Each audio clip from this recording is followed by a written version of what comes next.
All right. So today we are doing the last bit of urban sketching. I wanted to take on a different technique of urban sketching. What we have done in the past three classes is understanding perspective and then using that to make the first building that we made.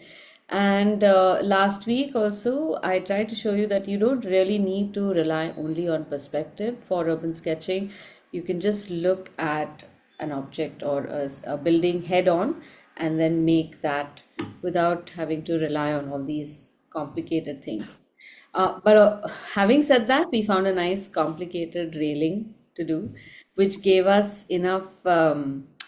I made it challenging enough and made the illustration look good enough, is what I'm trying to It say. it did look good, yes. Yeah. So you can choose what part you want to make. Basically, what I'm trying to say is that when we are out in the field and you see something, it's very overwhelming. So you can start with something that is small just for the sake of documentation. And you can from there expand going outward rather than make big lofty lines all over to show three buildings or four buildings and a big street and then people and all that, and then find that you have probably bitten off more than you could chew. Today, however, I am going to do something else. Today, we will be drawing directly with pen, so no pencil involved. And I feel that some of you will be tempted to cheat. That's okay.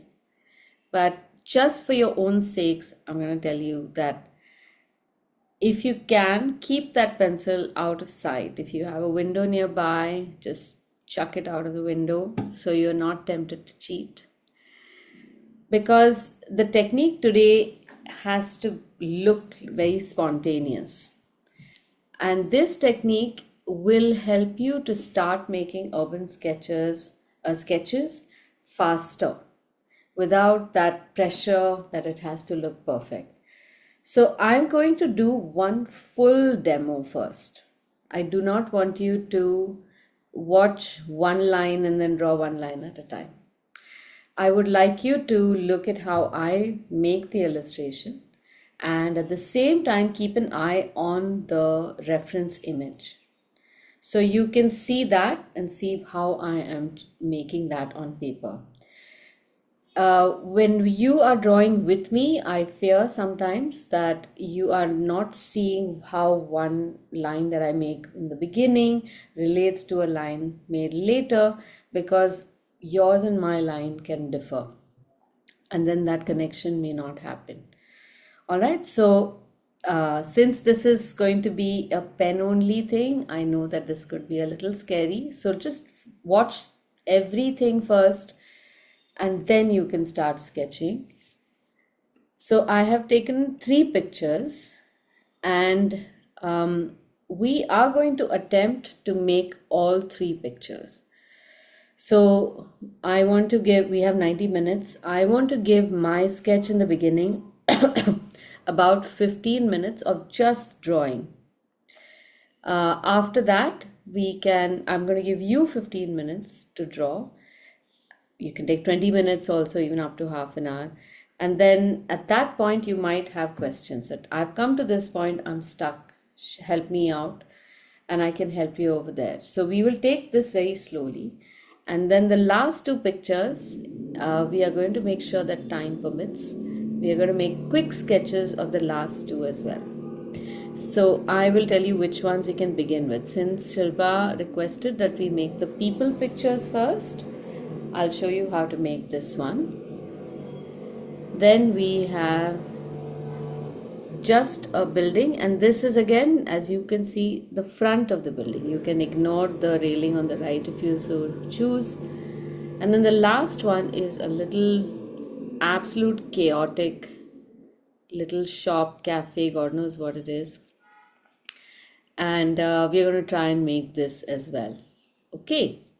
All right. So let's come here.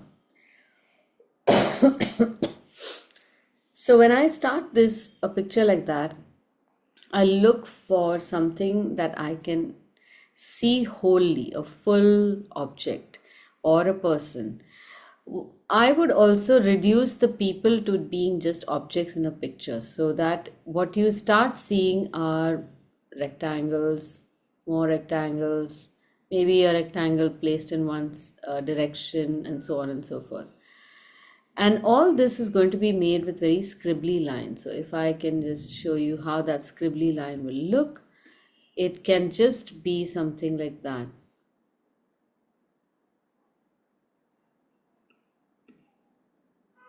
This is how I'm going to make it. Now, with respect to what I see of this figure, the next figure is somewhere here. The one above that is somewhere here. Then you have an object next to it, which is just like a rack of some souvenirs. Next to that are some bags. And all objects ideally should lose their identity. All you need to notice are colors, shapes, forms, and where each of them starts and finishes horizontally and vertically. That's it. That's all your eyes have to focus on. So, whether it's a man or a woman or a child or a bag or an awning or a tree should not matter. Okay, let's try this thing.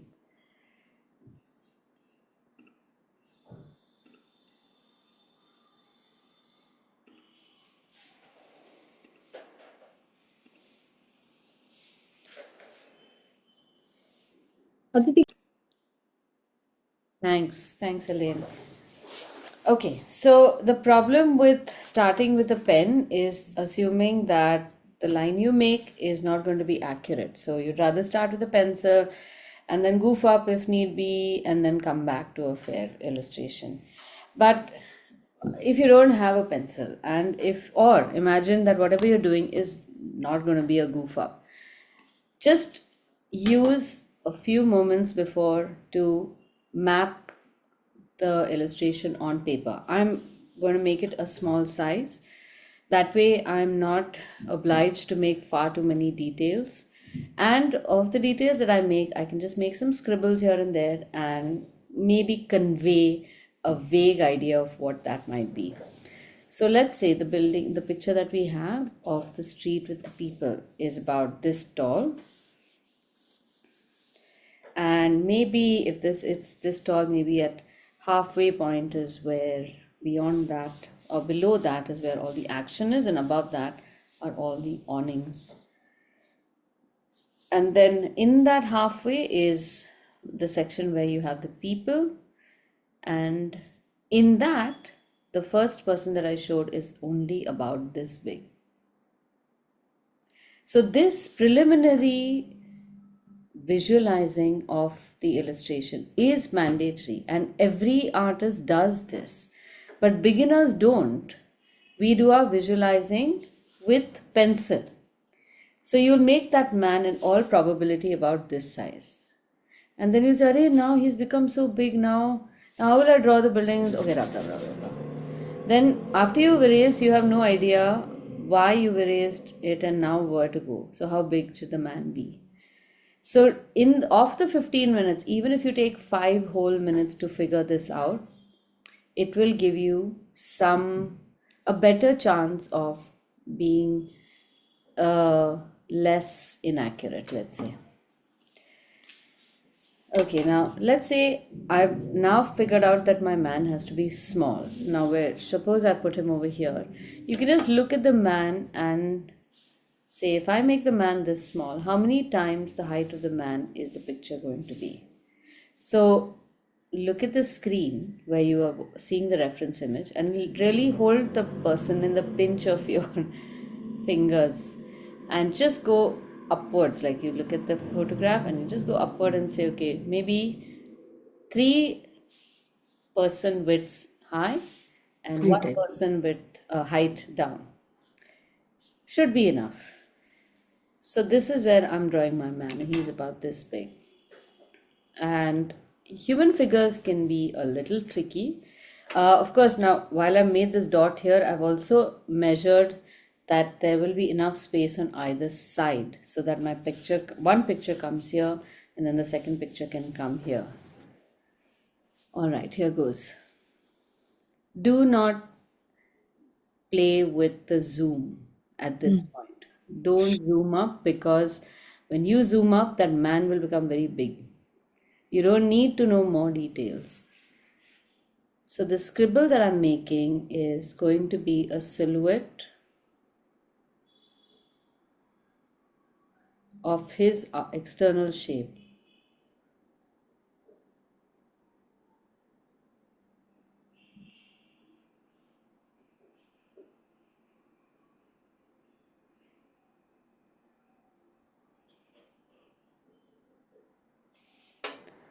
Okay, that's about as much as you need in the beginning. Then, if you want, you can put some arm on him, some bag if he is carrying something. And also, maybe these legs are too reedy, so give them some body. This is just going to be one person or one character in the whole illustration. So don't don't get intimidated by your lines here, or don't judge them. next to this Next to this fellow's elbow is that little kid in the background, whose one leg is up, one leg is down. This is the silhouette I see. And has the leg of the kid come close to maybe the thigh of the first person I've drawn? Yeah, so I think I've got the proportions right. From there, you have the next person whose head is slightly higher.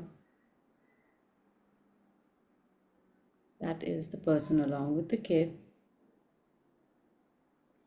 And I don't see his legs or pants or anything, but I see a lot of merchandise on a rack. Even though I see it very crowded, if I make it as crowded as that is, it's not going to look good. So I will make some lines, and the rest I'm just going to indicate with maybe parallel lines or something. This could be anything. This could be bags, this could be headbands, anything. It really doesn't matter. And I need to get this bag down to maybe about the level of, horizontally, about the level of this person's calf. And then from here, I have a bag that I have to draw in the foreground, which comparatively is huge. So at this point, the lines really don't make any sense.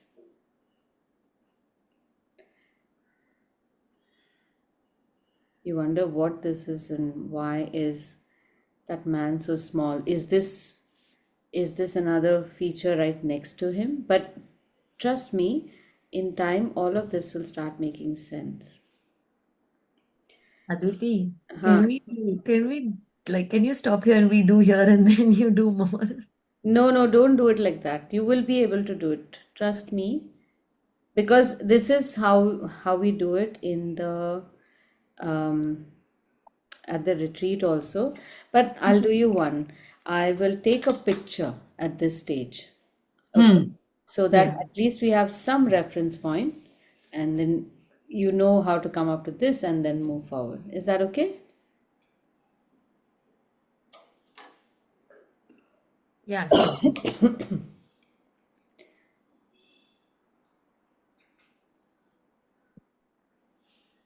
Okay, I won't share that right now.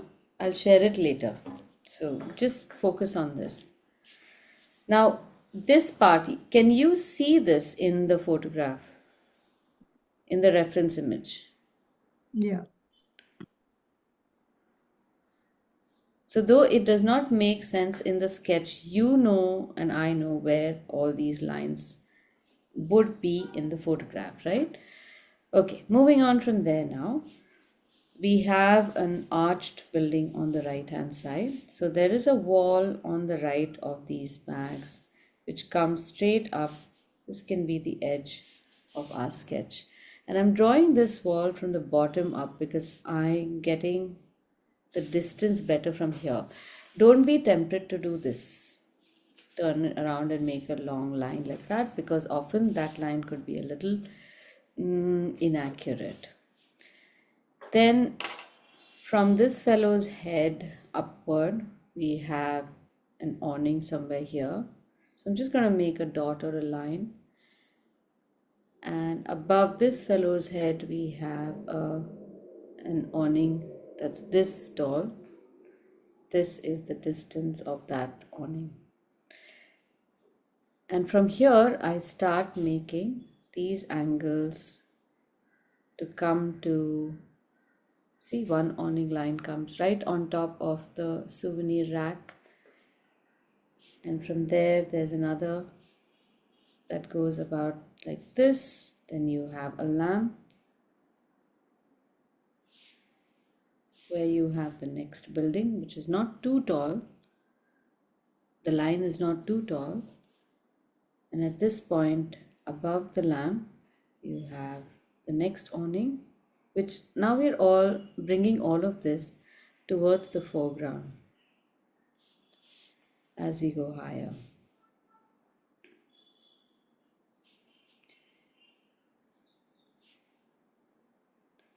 This line has to come somewhere here, maybe here. And this is where our wall has ended. See? So I drew this and then I came from this side, just looking at the edges of all the awnings, and brought my line right to the point where it should be. If this wall were to overshoot, that's fine. You have something over here. You can always fudge some details. So now I get the arch. And that arch is almost like an arc. It's not a horizontal arch like that. See? It's slimmer and longer on the left and shorter and wider on the right. Measure the line, the angle at which you're going to draw the flat part of the arch. It's at about 30 degrees to the horizontal line. From there you come a little lower. Here it is slightly shallower. I might have made this a little tall also, because this part of the awning, just below the light, it's become too tall. And this line was supposed to come here. So if I were to measure this on the picture, this is not really accurate. And then there's a whole lot of packeting stuff and all by the doorway. So can you see how I'm just making like vague lines to fill up the space. But I am making some of these double lines so that it looks like there is some depth to objects. Now beyond this, we can make one pipe. Uske piche we will make a door or window. There's some rack here. Keep an eye on these horizontal lines. That's this line, this line, this line.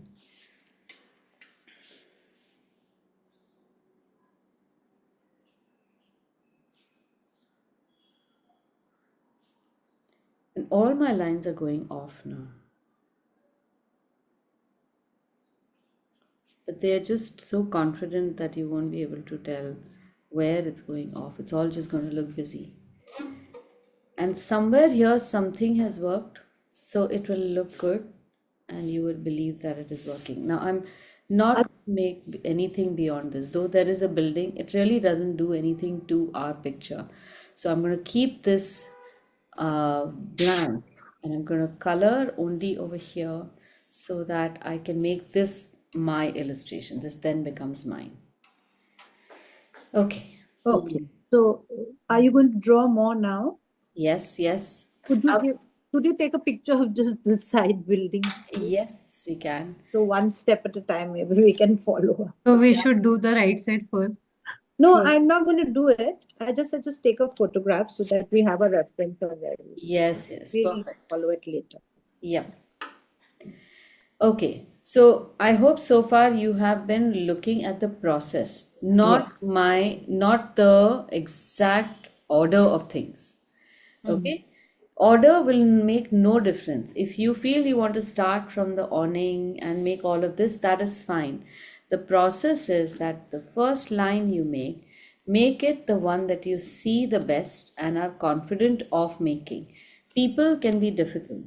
So you could omit all of this and start from here and make all this in the beginning and then go to the people. Okay? So don't try to remember first she did this, then she did this, then she did this. That's unimportant.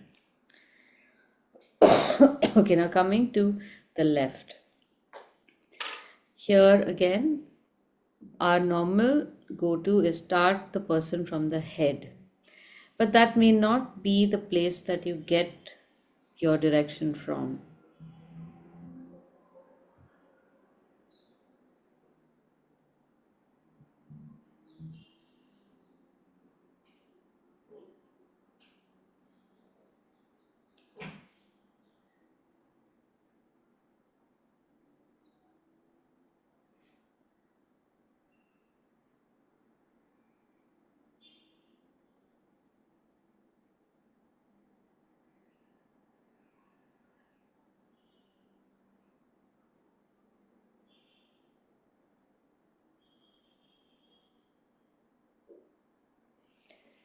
Then next to the lady's pants is an elbow.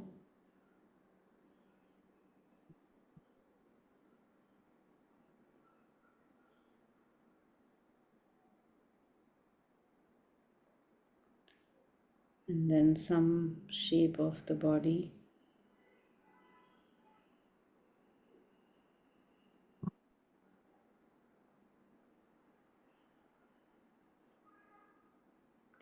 And as far as faces are concerned, um, I know that it helps to have made enough faces in the beginning, but you can just do this.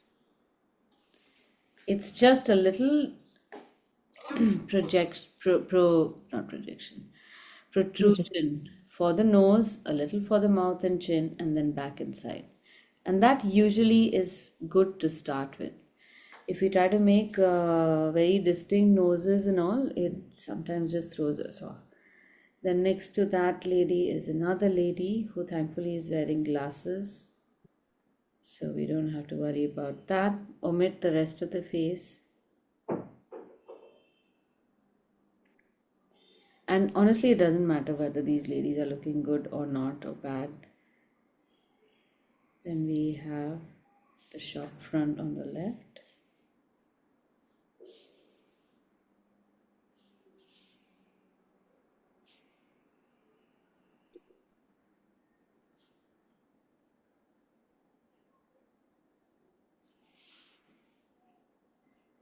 And here your perspective study will come in handy. You should see how these lines are going to be flatter towards this point and then are going to be more angular towards the top. And also you will be able to understand how that angle is going to work. That it needs to be at going upwards towards the left and for the left hand side and upwards towards the right on the right hand side. You will know the logic behind it, so just make it that way.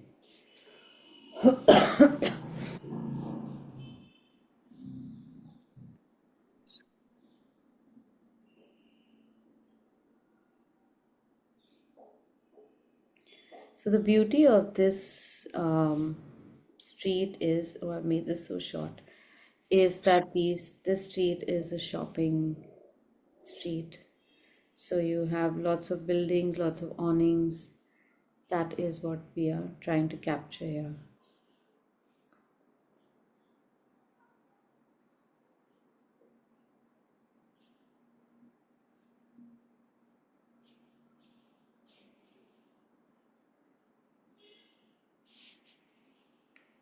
And there's one awning on top, which I'm just going to draw the edge of.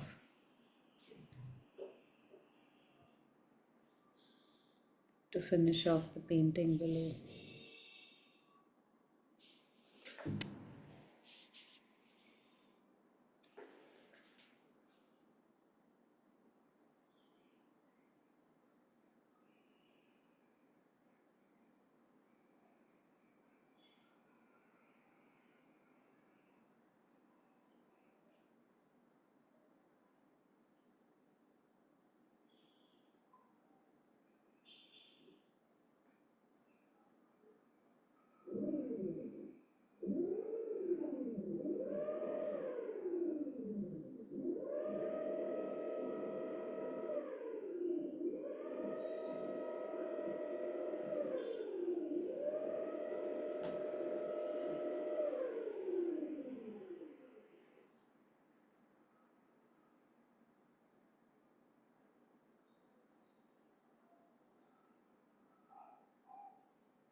These last two are just additions because I want to fill up the space. They're not, those things are not there. Okay, let's start. I'll share all three pictures with you and then you can take your time.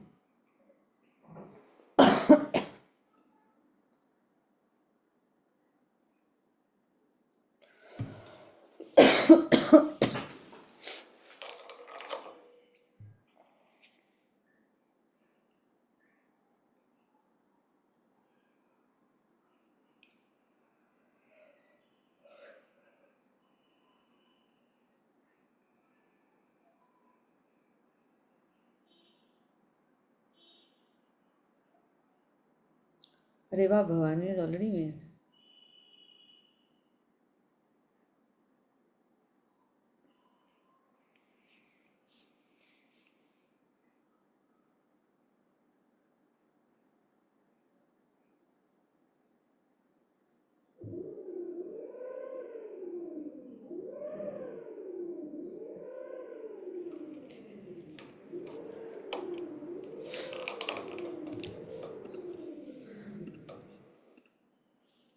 Okay, so I have shared the pictures and we will stop in, say, 20 minutes. But we will then paint whatever you have made in 20 minutes. So if you've just made the people, we'll just paint that. If you've made the people and one side, we'll just paint that. Okay?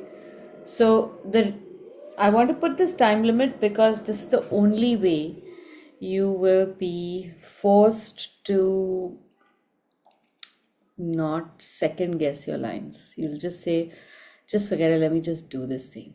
And that is what we want out of spontaneous illustrations.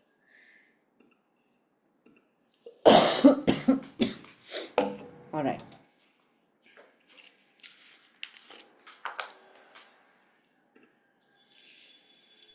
So, Aditi, while painting, we should follow the original picture, not these sketches, right? Correct.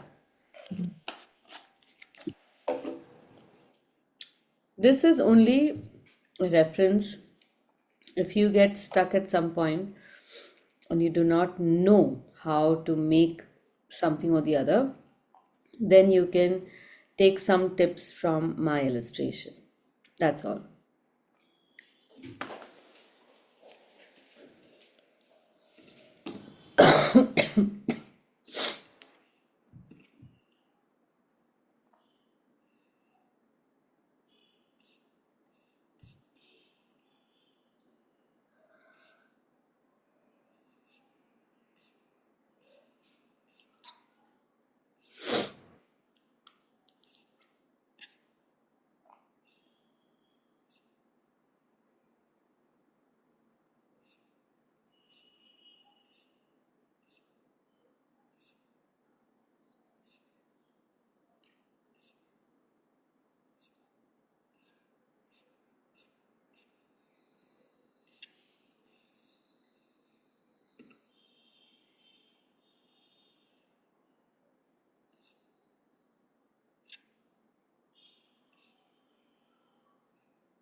Now let's start the painting bit. So again, for painting, everyone has a different approach to painting. And the first manner in which we start painting is look at each individual item and think about what color goes over there. So then you will carefully paint something here, something here. That is beginner level painting. And we need to move from there and start thinking about painting in layers. So look at the reference image first and identify a color in the background. So you'll see that if you squint your eyes a little bit, you will see only dark shadows, highlights, and some color, fuzzy color blobs. You'll notice that we have a lot of yellow, pink, maybe a beige like color coming all the way down to the middle of the street, where in fact it's almost white. It's almost this color is as good as this color. So what we need is a wash of yellow and pinks running through this entire space, and maybe not put any color right in the center over here. That would be our layer one. So we are going to do two things now. This is so that we can save time and also stick to our time limit illustrations. We are going to make one wash on the painting, and on the other side, we are going to start sketching the next picture. So we're going to keep flitting back and forth between one picture and the next. Okay? And trust me, if I did not put this time limit on you, if I had given you pencils and opportunity to erase, you would still be making that sketch and you'd still be doubting yourself. Okay, shall we do this? That is true. I have done something that you always warned against. I've tried to fill too much. I've made too many windows and I've tried to fill the empty spaces, and now it's looking too crowded. But Okay, but now you know. yeah. Yeah, this is all this is great. All right, let's start with a big fat brush. Look for a number 12, 13 kind of brush. Really nice big wide brush. And we will load the paint onto the brush. So look for gamboge and a little bit of scarlet. Keep looking at the paint at the reference image also every time.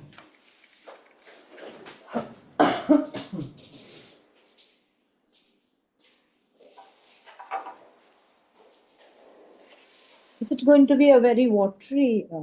Yes, the first layer is very watery. Yeah. And the colors are going to merge. Yeah. So I want you to notice this. I am not painting like that. Okay, this is not painting. This is something that you can do on other mediums. I want you to just see this. Put your brush down on paper and make a stroke. Lift. Stain next. Only staining.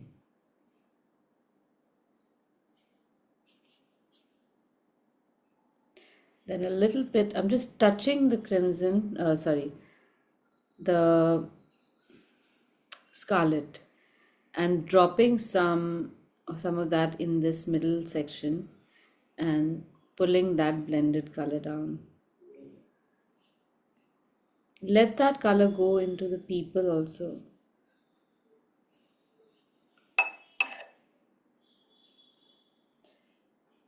And just in the center, we won't have any color.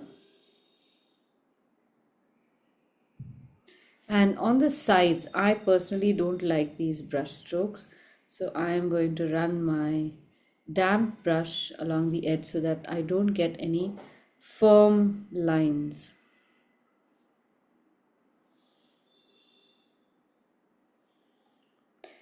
Now there's a lot of water that's puddled over here.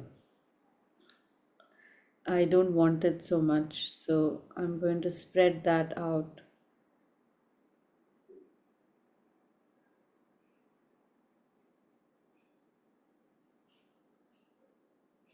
And if it's still not enough, I'll just pick it up with a damp brush. At this stage, I've seen artists who do this, you can use a tissue paper to slowly dab on your painting as well. We usually don't do those kinds of things, but a wash needs to, wash is a, I guess all washes are a little, in the beginning, a little difficult to handle. So you can just use your brush to pick up that excess paint. So wipe it so it's still damp, and then just hold it above the wettest section and pull up the excess paint with capillary action. If you're actively pulling it and very fast, then you might pull more than you need to take out. Then you'll get a white patch. Now while this dries, we can start the next illustration, but also before this dries fully, a slightly less damp layer of gamboge can go into some of the awnings in some parts, not the whole thing. This is a wet on wet application, so everything that is slightly more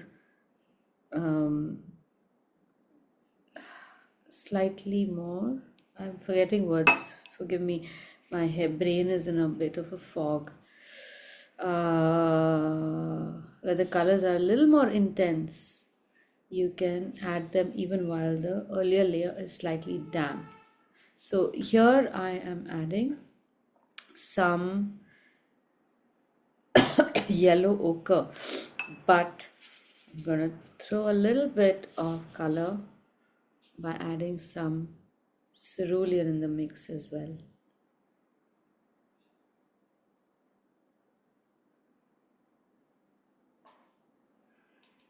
It's a very gentle stroke. It's just going to change the mood of that space a little bit. And I have a little, literally this much burnt umber mix in the palette that will go in the background somewhere like this, behind the people.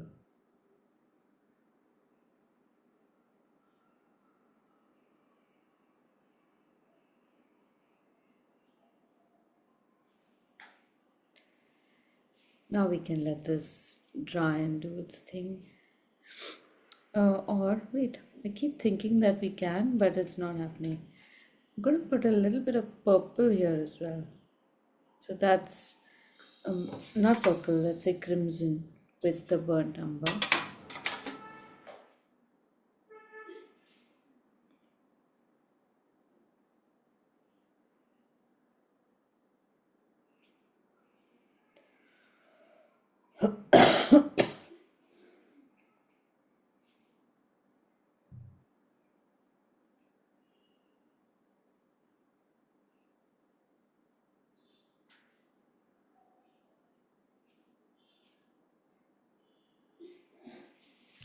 So, although I'm giving you some clues about some major colors, the rest of the colors can be anything that you choose. I could have easily put a cobalt blue here, or I could have put maybe a raw umber, anything that is going to give me some depth contrasting from the yellow of the awning.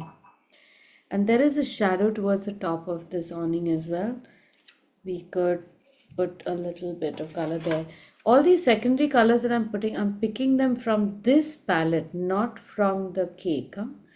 So those of you who are very fastidious about cleaning up after class and making your palettes spick and span, you'll possibly losing out many colors which you can use in odd places like this.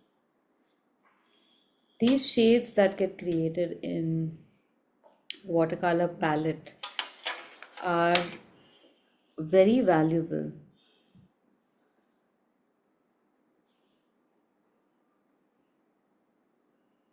Yeah, I think this should be fine. I'll come back to all this later. So while in the photograph, the section over here looks a little brown, I have converted it to blue for the moment, just to change the brightness a little bit. I can always go back and change it in such a way that it will appear slightly brownish, but it doesn't matter whether it's brown or blue as long as it looks like there's a gradation on the awning from light to dark. All right, we have 25 minutes for the next two illustrations and we have to finish painting this. So, this time you don't have to watch me illustrate. You can finish this painting, you know the process, so you will also be able to make it that way. And if you want to, you can pause for a bit and follow at least the start, and then you can go back to painting the first illustration. Okay, so here goes Which one are we doing? the hotel.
Okay, I'm just going to take a picture of the second building at this stage. Huh?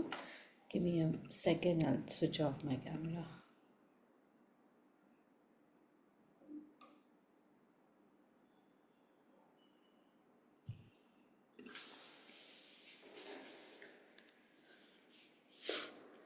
So in this picture, you'll notice that the lines are slightly crooked. We have to straighten the lines a little bit.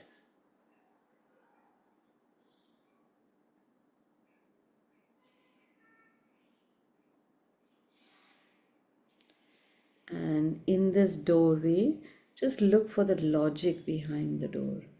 You have four doors broken up in this space, but only the second door is open. So you don't have to make a mark in the center, but you know where the center of this section is. And then you make a mark on either side, which will give you the dimensions of the door and where the board will come.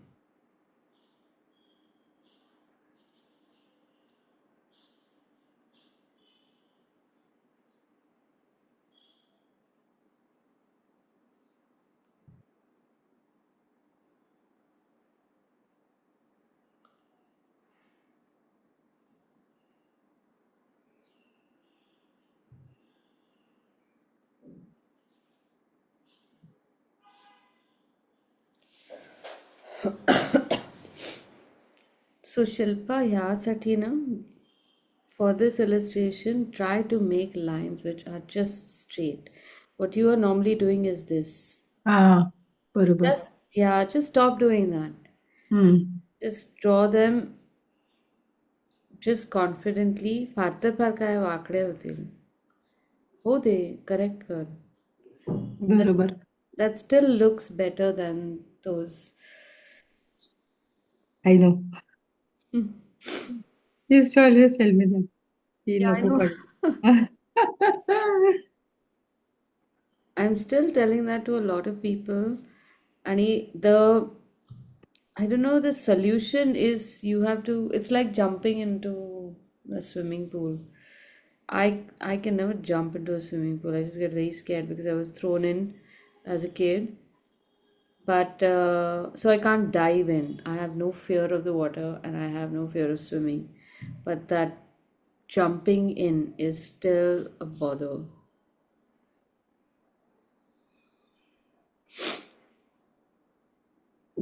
So unless we do it, we will never get rid of that fear, I think. I know. I need to jump in and just do it. And Yeah. not think कसं दिसतंय. Hmm.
All right. So my illustration minus the lettering is ready.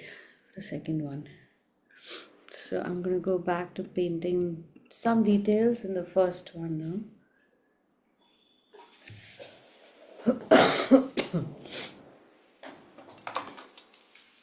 So in the second layer, you can reduce the size of the brush, and also the colors will start becoming a little more saturated. That was the word I was looking for. But we have to try to avoid putting just one color at a time. So, say for the section below the awning, I want to make the rod. I've I've taken a little bit of light red along with yellow ochre in the place where I had burnt umber. So I have a little bit of that shade as well coming in. And I'm pressing the brush down in some sections. That way the color spreads out a little more. And here you will intensify the color in a few places, not everywhere. So from layer to layer, if you want to create depth, you have to paint something less or paint something else. I'm using the same color to paint a reflection in the show window on the left hand side. So I'm just looking at the dark section that I see there. The very vague lines makes no sense. That's all there is to it. And as you go into the background, the colors are becoming deeper and deeper in a few sections. So there you can add a little bit of cobalt blue maybe, or even cerulean, do anything that would change that. Right behind that man who is walking with the kid. So then that starts becoming more prominent. It just stands out against the deep color.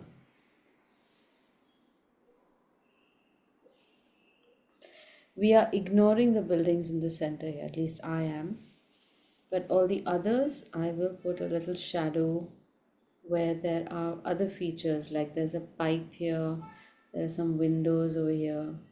I haven't drawn them, but I can just make a brush stroke to show that they exist there. At this point, the color in my brush is just whichever dark shade I had last. So it could be cerulean, it could be a little bit of burnt umber, whatever I have.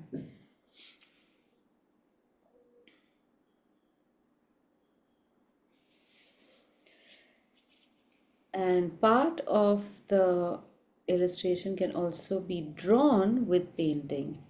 So I could, if I see another arch here, I can just paint it. I don't have to draw it with pen. I can make some textural stuff with the paint itself. And the same color can now come onto the people. So let me just zoom in a little bit and show you the painting of the people. They have highlights on their faces on the top. So I like to maintain that. I will paint only the bottom and the left. Wherever they have a highlight, I'm just going to leave that.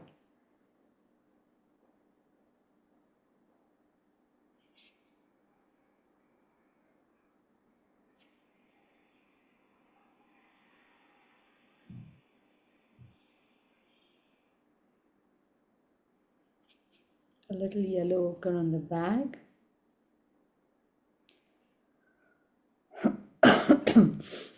This chap has a red bag, so I'm going to keep that.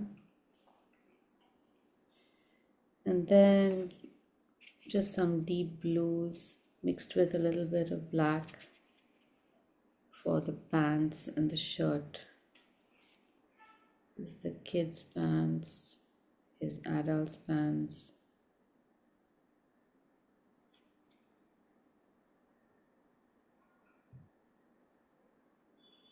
And even in this, some of the color might run. If the light color runs into the dark color, it's not a problem. You want to avoid the dark color running into the light. gray pants for the lady. And as the line comes to the right, I'm just keeping it a little lighter. A nice light blue t-shirt for the lady in the foreground. But see, I'm not painting the whole thing. I'm leaving the top of the sleeve unpainted. She has a bag, which is, I think, a black, but I'm just making it brown because I want some color variation. I forgot to paint her skin.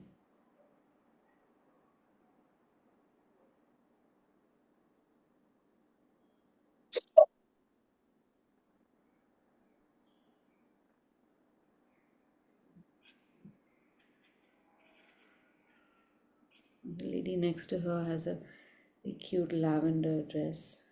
So when painting these clothes, don't paint them flat. Just paint them with a brush stroke like that.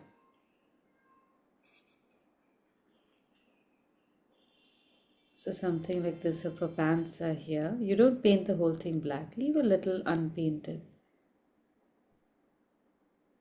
So that immediately catches your attention. There's a little highlight here, there's a little highlight here. And this same color can be used for the shadows like this now. While this fellow's t-shirt is gray, there are more shadows towards the bottom. The same gray can be used for the lady's shadows as well, or I can use a deeper blue for her. Shadow underneath the arm. The strokes are very light, mind you. Shadow underneath her arm here, under the chin.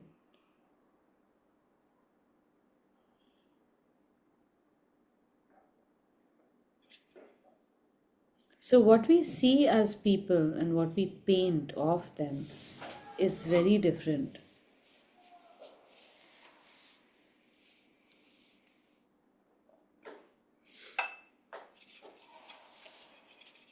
Now for the bags on the right, I am putting a second coat of some deep color.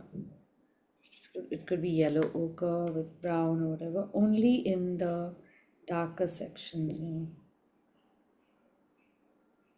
And press the brush down and take a deeper color, like again your burnt umber and maybe a blue, to paint in shadows or the insides of stores.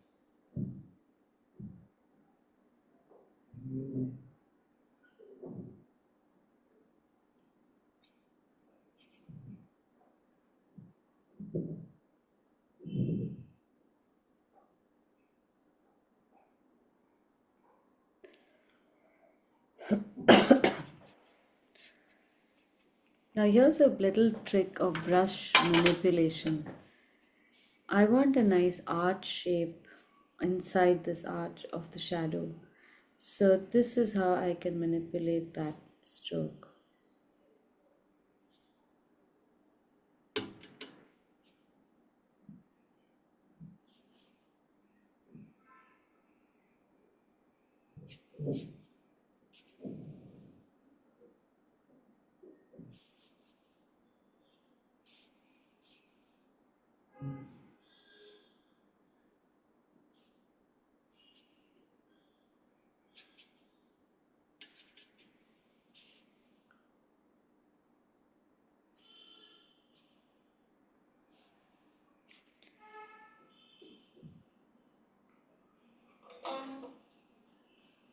Now we can continue to keep making marks like these, but one thing I will allow you to use a pencil for is the shadows of the people. And this one we will color in cerulean blue. So you can make blobs like these, but look at how flattened their features are in the shadow.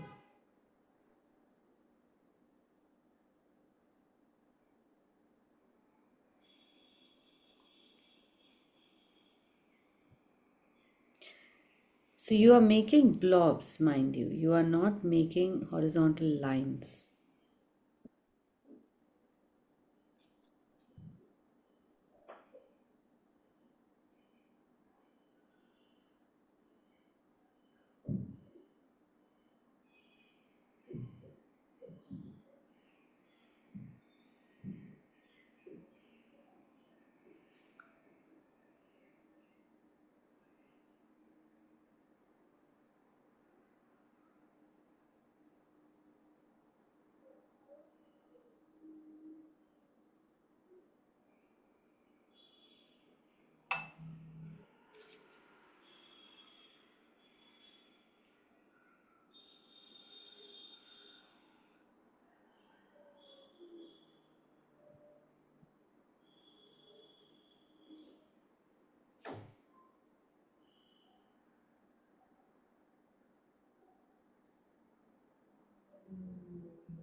Okay, so this is, I would say, at 30%. We can still keep adding more and more things. We can add text in some places. Like over here, there is some text that says something UEL. So if you can see it and you can make it, make it in some light color first.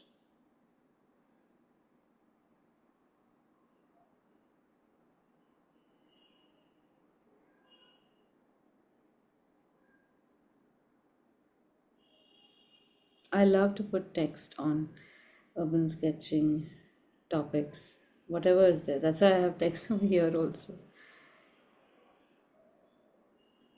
But that is one thing you can easily omit.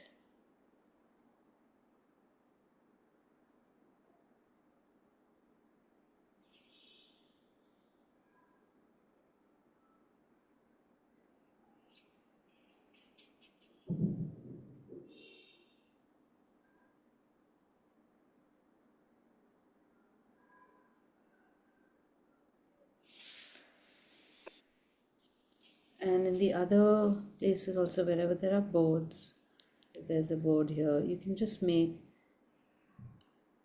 that's what I would do, but if you're not confident, you don't have to make it.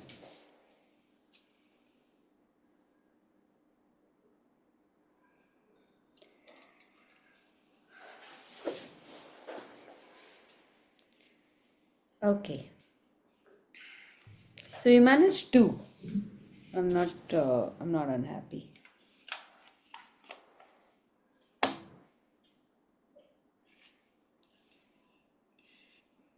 Now, after this point, if you feel that the picture needs more stuff, even here you can start adding things and making it busy. Let me take a picture here first and then I will add.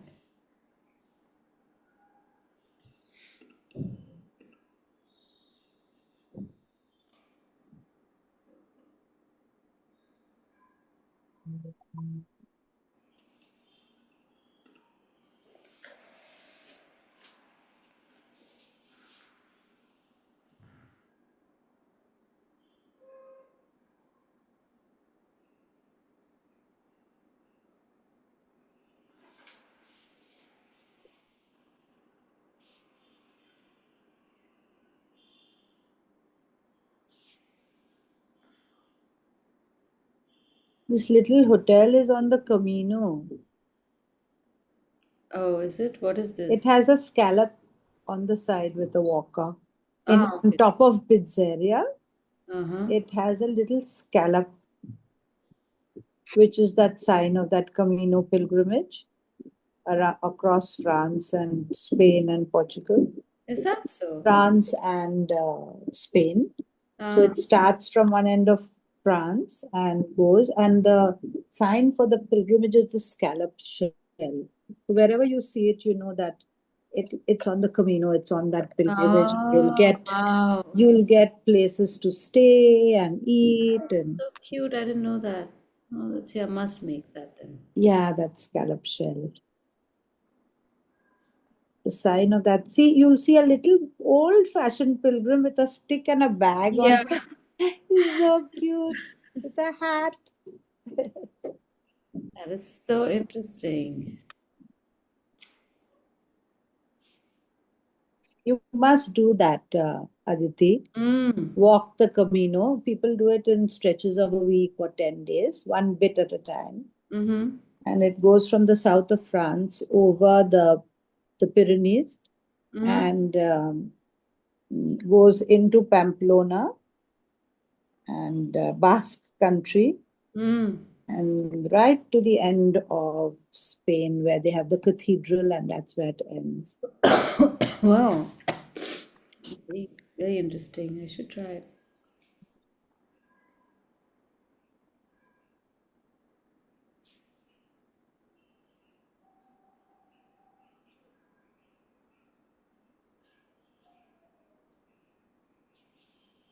Done a lot of unnecessary detail in the hotel on the roof, those scallopy things. Oh dear, shouldn't have. Shouldn't have, no?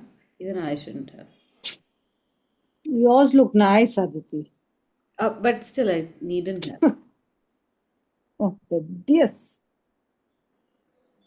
Just takes the eye away from Mm. necessary.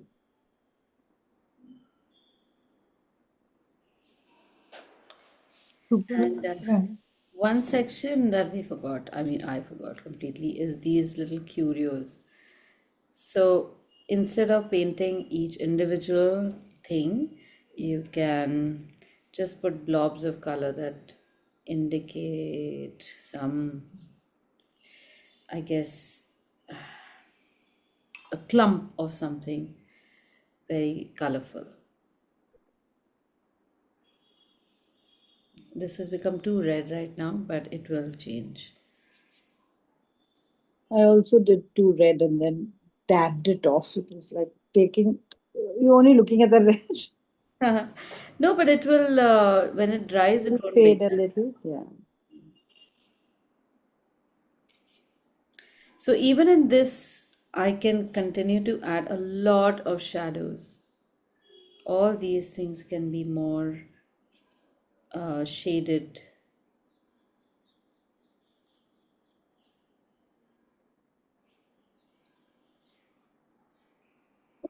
And the more shading you do, the more subtle it becomes, the more the illusion starts making more sense. So even shadows can have more than one color, more than one application.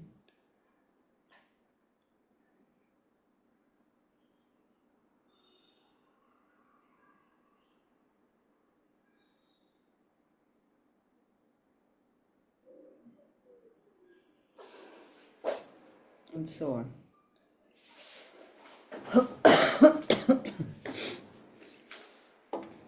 You know, Aditi, whenever you go out now, you travel, Mhm. you come back with a cold Every time? every time when you come back from a trip, it's exhausting, I think.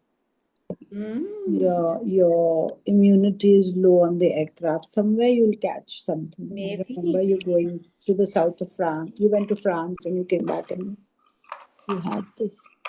You'll have to take that Ayurvedic, the immunity building things when you go Maybe out. I should. I think it's a case of me easily catching something on the Yeah. flights. But that's because you have to do too much. You like run down. You probably aren't getting enough rest on the way. That's true, that's true. It's just a hectic 3 days. I mean, a retreat is hectic. I had not realized I followed every time.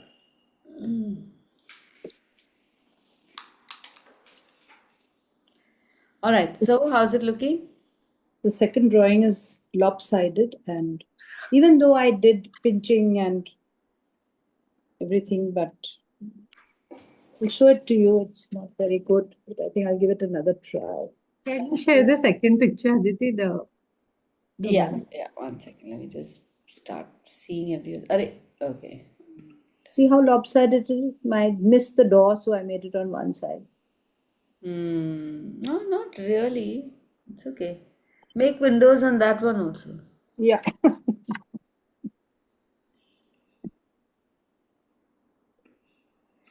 Yeah, let's see Bhavani's. Nice. Very good. Yeah. Even your lines, Bhavani, can be more straighter. Same problem as Shilpa. Shilpa. Okay. Are we doing the third one? No time, we've run out of time. Oh, But please, if you have the time we'll right do now, it. you Yes. can do it, just do Sure. it. While Nice. you're Give sitting us there, the tips because it is 20 too chaotic. minutes. The third one is too chaotic. Like what to? Let's see, Sati. Yes. Oh, beautiful. I love it. Yeah, it's fun. Cool. So you're saying that the third one is very chaotic. Yeah. So give us some tips. Start with the awning, Okay. and then from the awning, just see everything that you can draw one after the other. So at the tip of the awning, there are a few clip-like things. Below that, in the middle, there's some light. Below that, there's a sign that says cafe. Then you have a line that runs horizontally. That becomes the, I guess, top of the door of the shack. And then there are objects right underneath that. So just keep stacking from the awning downward, then sideways, and then up. Everything is touching each other. So There's from so many that, cats. What should we leave out in this? um, The side building one? I can't predict what you should leave out Oh, at this okay. stage. So as you start making things, if the lines start becoming too overlapped, then just don't make them. If the space, if whatever object you're making is so tiny that it is looking more like a dark blob than a shape, don't make it. So just skip over that, make the next thing, and then come back and see that if the overall picture is not too busy. Let me show you something that I made many years ago. Um, So here's my picture, my painting. The one that we did of the street.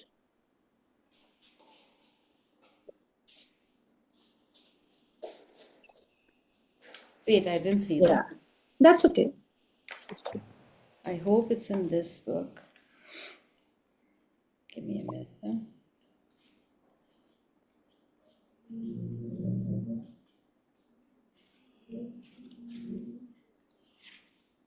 No, it's not in this one.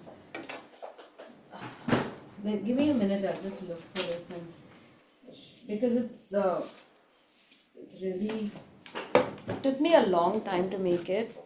So I was probably in your position, and I didn't know how I'm gonna make it look good.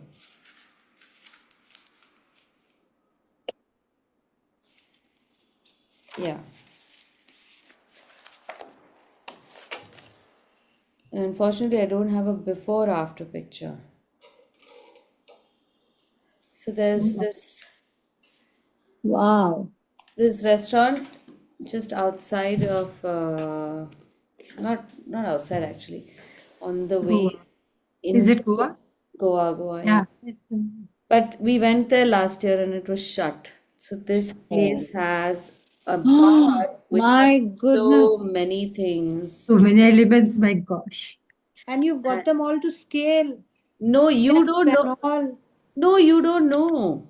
I've got it more or less to scale, or at least to convince you that I've got it to scale. Oh my goodness. But when I Look started at this, that railing exactly where your finger was just now.